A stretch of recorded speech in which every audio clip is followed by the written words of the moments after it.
Welcome back to my channel, y'all. It's been a long time. I've wanted to post, but I think I'm a perfectionist, and that's a huge deal for me to make things as perfect as possible.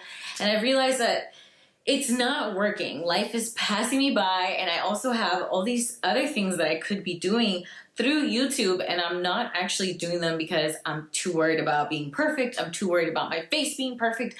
And I've gotten to the point where I'm like, listen, I'm gonna age. I'm not gonna look like this. I don't even care anymore. Let me just enjoy what I do, right? And so what I do is share with, like, in my regular life, I share with people my experiences and what makes me me, and how when I do share, it helps them. And that's something that I've realized, that as I've aged, or as other people age, that you start becoming more of a teacher. And I am not a kid, and I'm at that age where I am absolutely giving people life advice based off of my experiences. And I think it's fair to say that I'd rather use my YouTube for something that is going to help others, instead of just like rambling on about like a project or something. But without further ado, y'all, I wrote some things down because, well, I have horrible ADD, so I need to, like, write shit down. And I'm going to be really transparent, you guys. Like, I want to be so much more comfortable with my YouTube family and with the new subscribers that come along. So yeah, I hope like you like this version of me that isn't super fancy, or who doesn't really like want to be perfect anymore. So LA 1 year update. So what I can pretty much sum this up for as a journey to remember: it is definitely different to live out here. People are just like, wow. You know, LA is a very rough, beautiful, chaotic, exciting place. And it's also very stressful for a lot of people. It's also very, like, it's a place where people are constantly hustling and bustling, which is fair enough. You know, this place is super expensive. Thankfully, I have the support of two wonderful partners, and I have also the support of other people in my family that I care about, that just believe in me, and whatever I'm doing out here is just for the greater good and for myself. Like, a better version of me gives them a better, version of me to them. So yeah. So 1 year update. I drove all the way from Florida to LA. It was a 4-day trip. It was great. I got to see so many beautiful things, and so much. Oh my God, just like the scenic routes were killing me. They were just so beautiful. It got to the point where I was so overwhelmed by the beauty of these rocks that are balancing on each other that I almost got anxiety. It was actually horrendous. I almost wanted to faint. And then when I found a living situation, because the one that I thought I had fell through, I ended up living in a home where there was a guy who actually built his own robotic women, like his own like AIs, and like would date them. I didn't know, after like 2 months of living there, he kind of exposed that he actually has this thing going on, and a lot of other crazy stuff happened. Like, he like had described a story to me that I had dreamt of when I was about, like, I want to say 20 years old. And this dream, I like, it was in my head, and I had told people this dream, and I had told him this dream that I had, and he actually had that dream written down. So that was also some really like mind-blowing universe shit. That's why I felt really like, let me tell you, Cali has been an intense experience. So finding a place over here and finding stability is super fucking rough. You don't just find a sweet deal or a grab unless you're like really cool with somebody who's super dope and has the access to that kind of stuff, you know. But over here, everything's super duper expensive. A 1-bedroom apartment will cost you an arm, a leg, and maybe a kidney, and probably like some type of ticket. Because you get tickets out here for anything, you know, when you're driving around. It's very trafficky. It's very like it gives a mess. You know, parking, it's a mess. It's just like a lot. It's a lot. Yeah. Whew. But the scenery though.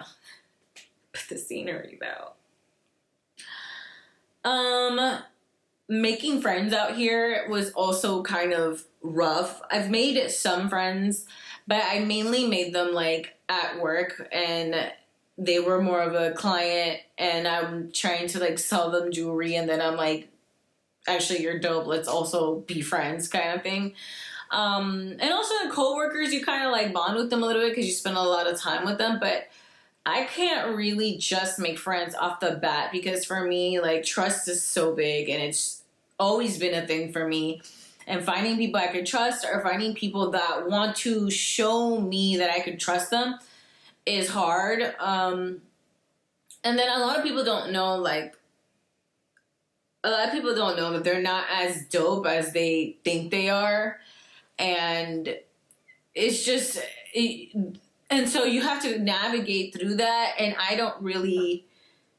It's not that I don't have the time. I'm just in a space in my life or in the mindset where I'm just like, I'm legit not worried about being perfect or being, you know, liked or adored or any of that. I just kind of want to, like,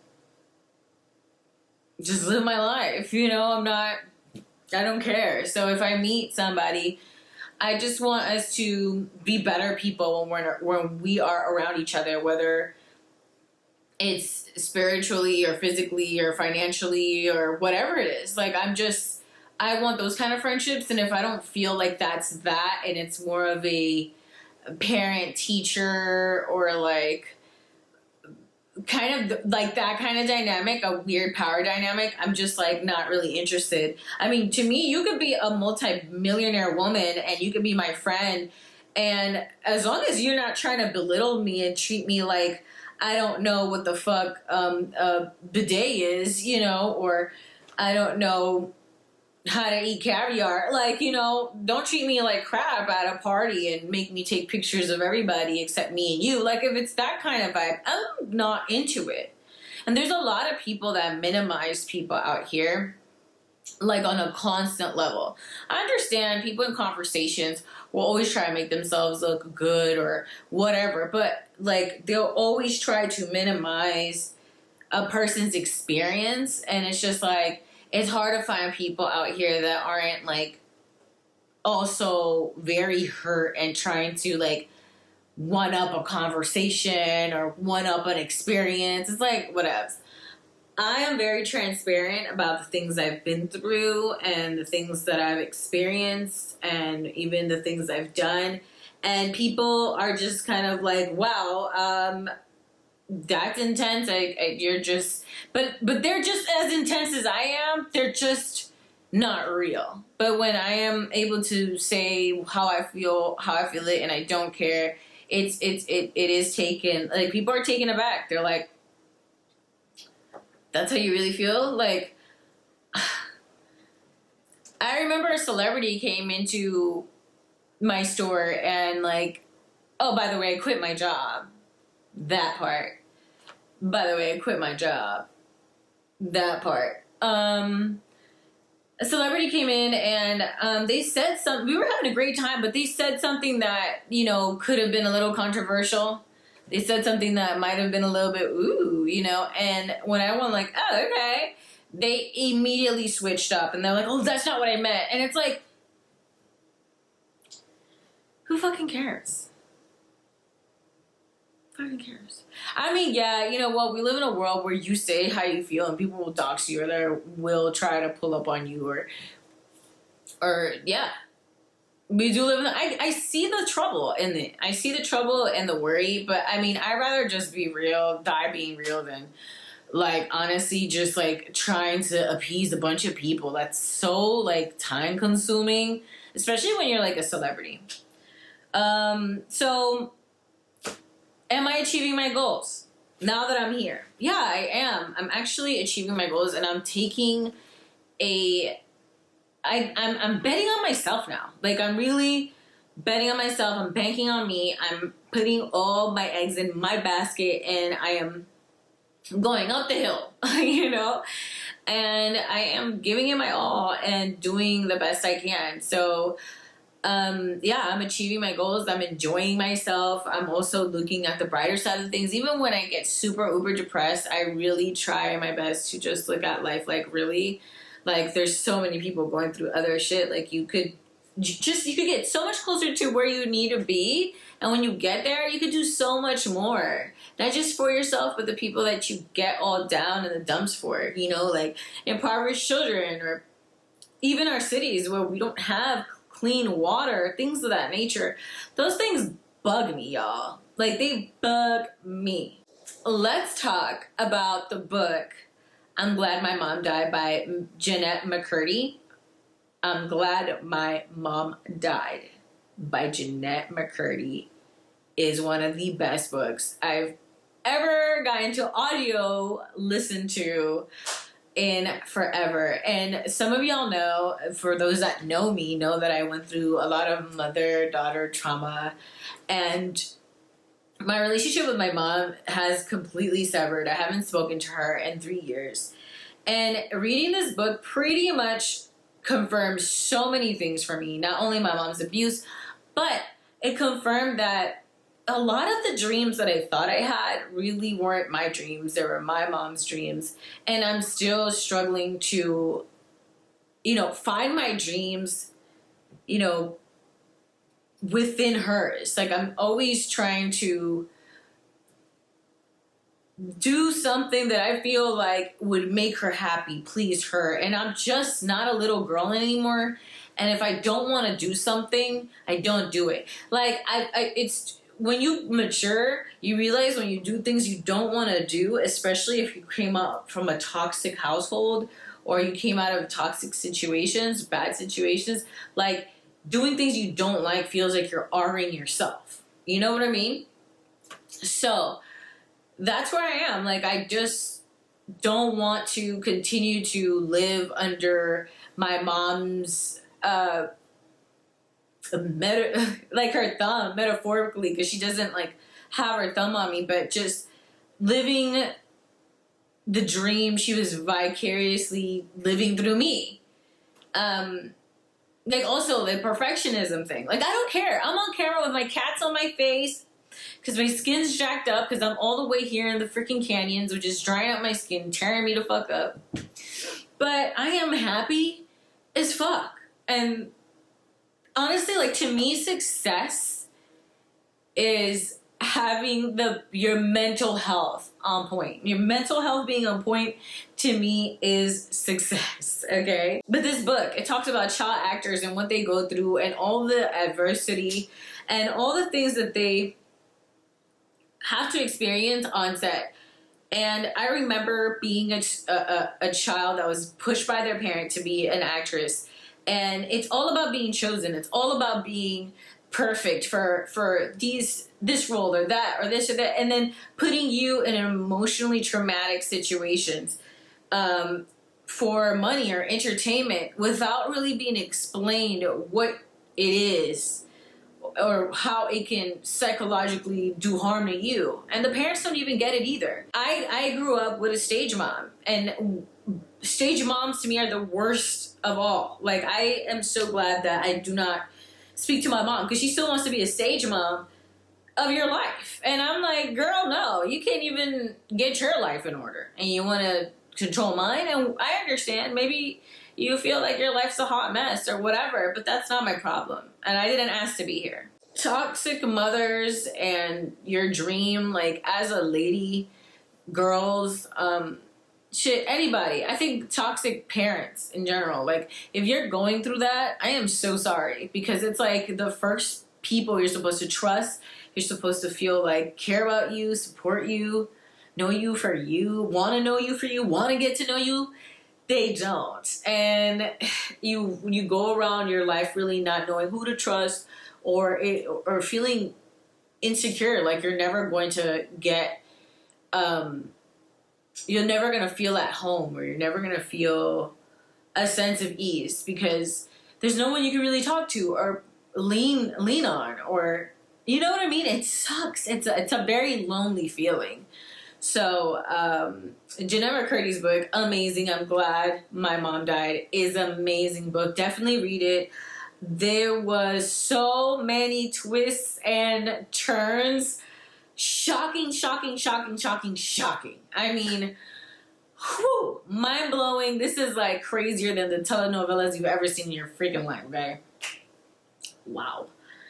I'm mourning the loss of not only the dreams I thought I had, but the things that I thought I wanted, the ways that I wanted to live, or I thought I wanted to live. There's so many changes that has taken place. Like, I am in 2 beautiful relationships. I am polyamorous in a V triad. And I am living with both my partners, and they're super supportive, and I love them to death. And I don't know what the future holds for us on legal terms, if we want to all be married. Also, I'm going to be going back to Florida, and figuring out what I want to do with film or with acting, because I really don't really know, because I'm really happy with like what YouTube has done for other people, and even for myself. You know, it's nice when people have come up to me and be like, I know you, you know. But I do get a lot of traction on Facebook, and I think that that's where I also get a lot of people that know me. But that's neither here or there. I don't really care for people knowing me, but like, these platforms are great. I know that I'm looking for more of a chill vibe. I think I'm ready for the family life thing. Like, I know it sounds weird, right? I always say it's gonna be a play of a life. Like, anybody who follows me on Facebook, they feel like I'm toxic, and like I've always like been like, hell no, fuck this. I don't want to be in a relationship, or I am in a relationship, but I'm never gonna give my whole heart. You know, that kind of thing. And it's fair to say that, you know, that was true. Yeah, that was how I felt. But that's not how I feel anymore. I don't feel that way. I want to do the family thing. I kind of want to see what that's like. I really look forward to it. I think about it all the time. And I don't know if, you know, from what I've seen, film is really fun, but it takes so much out of people. Especially if they don't come from a background of money. It's a lot. It's a lot. And it's really definitely a popularity contest. And if you're not ready for that, the criticism, the popularity contest, losing friends, jealousy, envy, all this other stuff. Like, I know that in real life, without, you know, not being an actor or any of that, or in the entertainment industry, it is like that. People are jealous of you, people hate on you, people this, either that. But when you are a celebrity, or you're in like the entertainment industry, it just amplifies a little bit more. And some people don't really know how to handle it. I think I know how to handle it. And not only do I know how to handle it, I just don't find, like, it's like, I don't know. I think I sway so much on what I want because I can. Because I can. I give myself the opportunity. I'm very flexible with what I want. So, you know, today I might want family and this and that and whatever. And then the next day I might want film again, you know. But, you know, all I gotta say, if you're happy with how you're living, what you're doing, just do it. And that's where I'm at. I'm going to do that. I'm going to be working on me, working on my happiness, working on my goals. And I just hope that, you know, I continue to stay on this path. This is my first time in a long time waking up at freaking 6 a.m. Actually, I've been waking up at 6 a.m. the past couple of days, but you know, I'm starting to give myself a routine. Make a routine. Like, I needed a routine, and I'm feeling good about it. So, what time is it? Yeah, I'm feeling amazing about the routine. I'm feeling good. Feeling really, really good. So, yeah, that's all I have to say about this matter. I'm glad that you joined to watch. I'm glad that you're here. And I hope you like this video. And I guess if you want a part 2, ask, and I'll give you a part 2. Bye.